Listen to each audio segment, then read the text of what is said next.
So now we're going to cover the grant scope cost estimate form, and then after that, we'll talk about the funding sources form. So we're going to be looking at pages 37 through 39 in the application guide. And let's start off looking at the actual form on page 39. We'll take a look at that first before we get into the actual instructions of how to complete this form. So take a minute to look at this and review the form.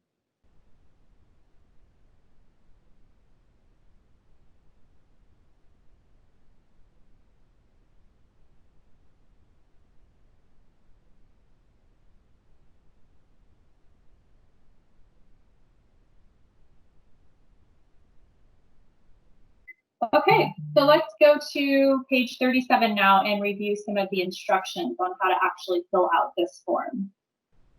So the grant scope cost estimate form is going to be important to establish your grant scope, to indicate the project deliverables for a phase that can be complete by March of 2025. You will list the recreation features and major support amenities that will be completed with the grant by itself or the grant plus other committed funds if you have them. On pages 5 and 6 that Richard covered earlier is a list of some examples for the recreation features and major support amenities. Those are the types of things that we want to see on the grant scope cost estimate form.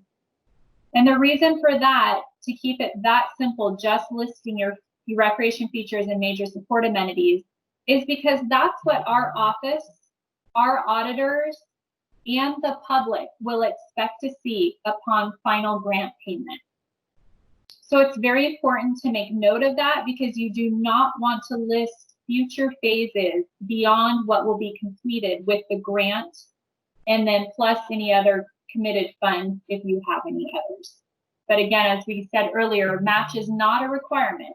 But if you have other funds that you need in order to complete this scope, then you would want to make sure that those are committed. And I'll get into a little bit more of that when we talk about the funding sources.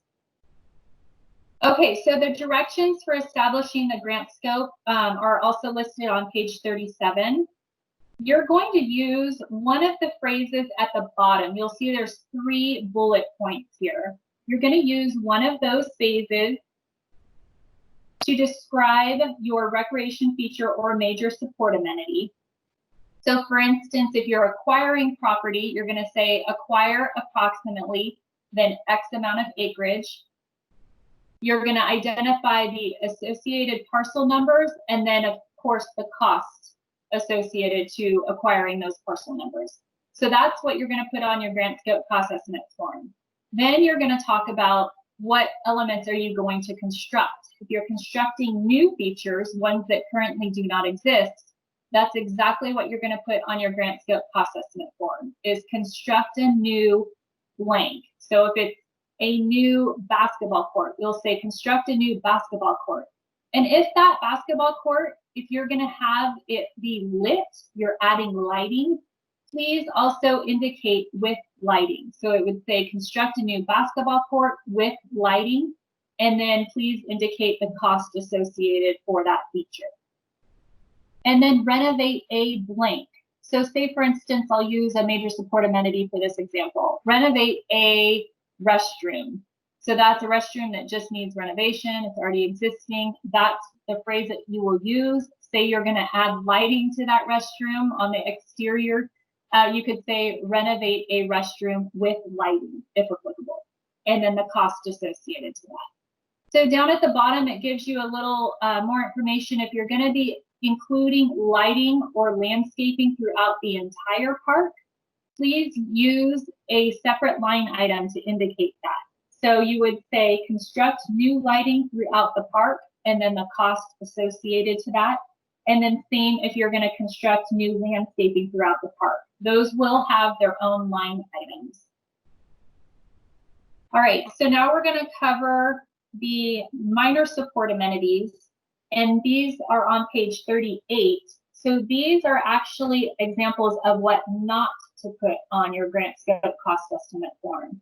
So you do not want to list minor support amenities. Those are things that we consider to be minor but important. So minor things such as signs, benches, tables, drinking fountains, bike racks, trash receptacles. Those are all some examples that we ask that you please fold those costs into the related recreation feature. So example, if you're installing a playground, constructing a new playground, and you're going to have a bike rack next to that playground, you don't need to tell us about the bike rack, or at least don't indicate it on your grant scope cost estimate form as a line item or a cost associated to that. The reason for that is it gives the applicant some flexibility. What we're going to expect to see when we come out to the final site inspection, we're not going to be so concerned if that bike rack is there. What we want to see is a playground. That is a recreation feature that the public is expecting to see.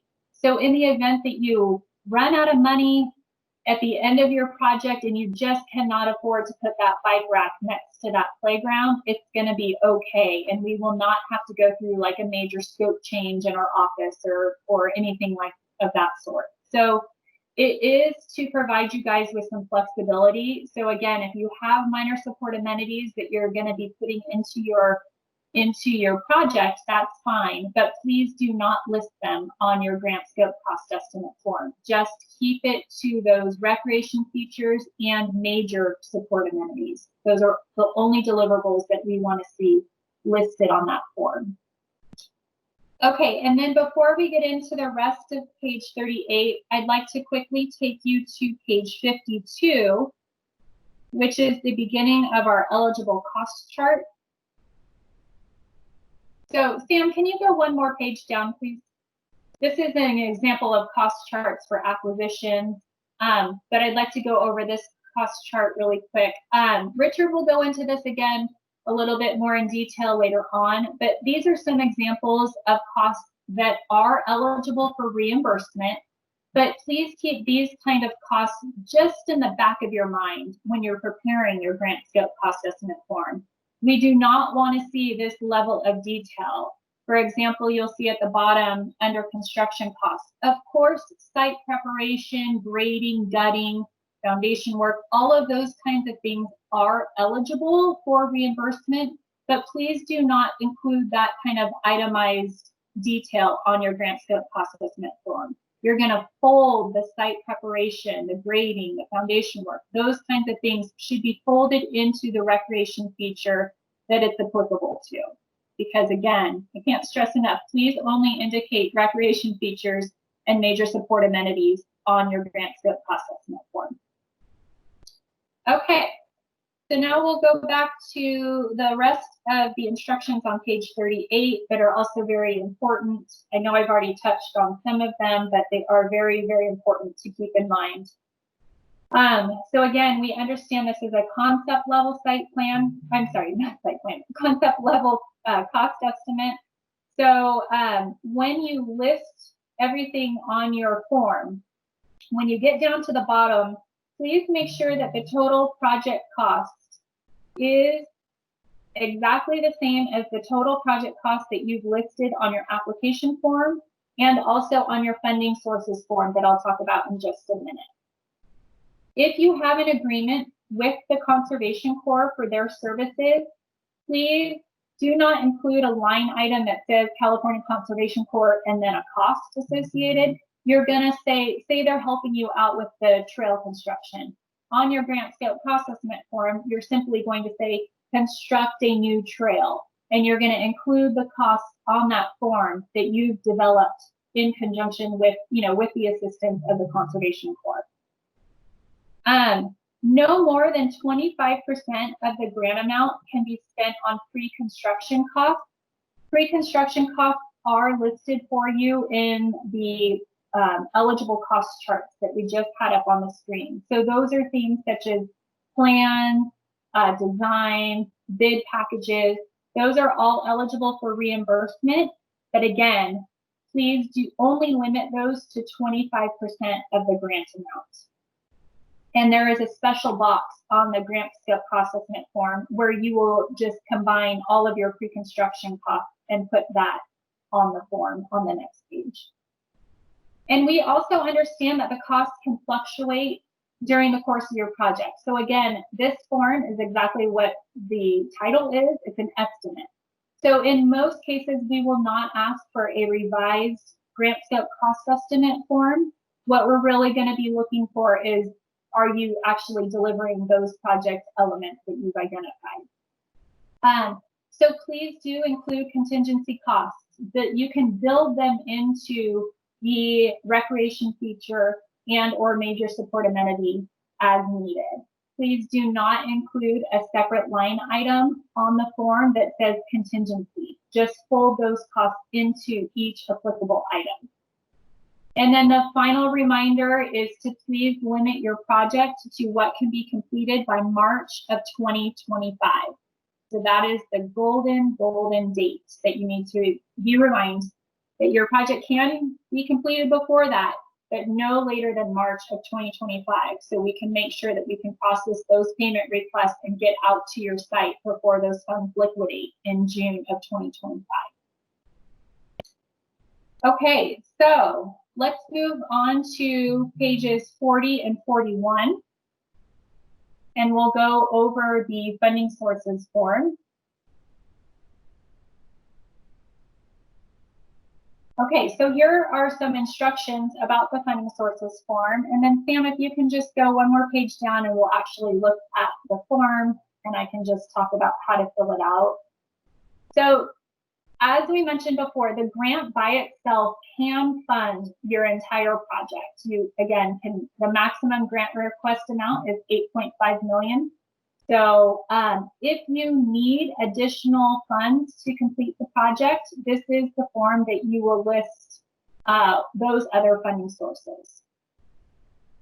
So what we would like to see here is if you have other funds that are going to be incorporated into your project, you're going to identify the source name here, right underneath the statewide park program grant request. You're going to identify the source by its name and the amount that they're contributing to the project, and also the committed date. So you'll also note if the source is state, local, city, or county, or federal, or private source. So it's just good to mention not only the name, but also please let us know if that source is one of those.